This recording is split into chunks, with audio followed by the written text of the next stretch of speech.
നമ്മുടെ വർക്കിന്റെ ഭാഗമായിട്ട് ചെറിയൊരു യാത്ര ചെയ്യേണ്ടി വന്നത് വേറെ ഒരിക്കലും നമ്മൾ ജയ്പൂരിലേക്കാണ് പോകുന്നത്. നമ്മൾ ജയ്പൂരിലേക്ക് എവിടുന്ന പോകുന്നത് വെച്ചാൽ കാലിക്കറ്റ് ഇന്റർനാഷണൽ എയർപോർട്ടിൽ നിന്നാണ് പോകുന്നത്. അപ്പോൾ നമ്മൾ അതിരാവിലെ തന്നെ അവിടെ എത്തിയിട്ടുണ്ടായിരുന്നു. നേരെ വേണ്ടി സെക്യൂരിറ്റി ചെക്കിംഗ് ഒക്കെ കഴിഞ്ഞ് നമ്മൾ നേരെ ഗേറ്റിലേക്കാണ് പോയി. ഗേറ്റ് 6ലേക്ക് പോയി അവിടെ ഇങ്ങനെ വെയിറ്റ് ചെയ്യുന്നു.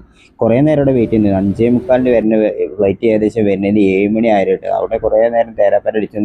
അപ്പോൾ നമ്മൾ പൈലറ്റൊക്കെ വന്ന് നേരെ നമ്മൾ അമ്മക്ക് പോകാനുള്ള സമയം ഏകദേശം ആയതുകൊണ്ട് നമ്മളെയും കടത്തി വിട്ടിട്ടോ. കണ്ടോ, ഞാൻ ആദ്യമായിട്ടാണ് ശരിക്കും പറഞ്ഞാൽ ഒരു വിമാനയാത്ര ചെയ്യാനാണ്. നമ്മൾ അകത്തേക്ക് ഒരു സീറ്റൊക്കെ കണ്ടുപിടിച്ച് അതിൻ്റെ അകത്ത് ഇരുന്ന് പിന്നെ ഓരോരോ കാര്യങ്ങളൊക്കെ പറഞ്ഞ് സീറ്റ് ബെൽറ്റ് മറ്റു കാര്യങ്ങളെല്ലാം പറഞ്ഞതിന് ശേഷം വിമാനം അങ്ങനെ ടേക്ക് ഓഫ് ചെയ്തു.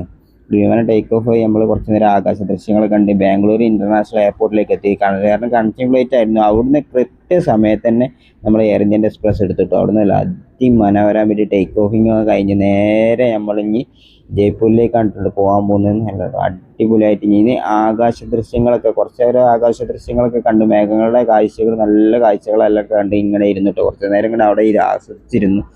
നല്ല അതിമനോഹരമായ കാഴ്ചകളാണ് ഈ മേഘങ്ങളുടെ ഇടയിൽ കൂടെ നമ്മൾ പോകുമ്പോൾ നമുക്ക് കിട്ടുന്നതെന്നൊക്കെ. നല്ല അടിപൊളി മേഘങ്ങൾ ഇതൊക്കെ എല്ലാം ആസ്വദിച്ച് നമുക്ക് പോകാനും പറ്റും. ഇനി നമ്മൾ നേരെ പോകുന്നത് ജയ്പൂരിൻ്റെ മണ്ണിലേക്കാണ്. കണ്ടോ, ഏകദേശം നമ്മളവിടെ ലാൻഡിങ്ങിന് സമയമായിട്ടുണ്ട്. കൃത്യസമയത്ത് തന്നെ അവിടെ എത്തിയിട്ടോ. വലിയ വലിയ ബിൽഡിങ്ങും മറ്റ് ഡീറ്റെയിൽ ആയിട്ട് എല്ലാം തന്നെ കാണാൻ കഴിഞ്ഞു. നമ്മൾ ജയ്പൂർ, അതായത് രാജസ്ഥാനിൽ ജയ്പൂരിലേക്ക് നമ്മൾ എത്തുകയാണ്.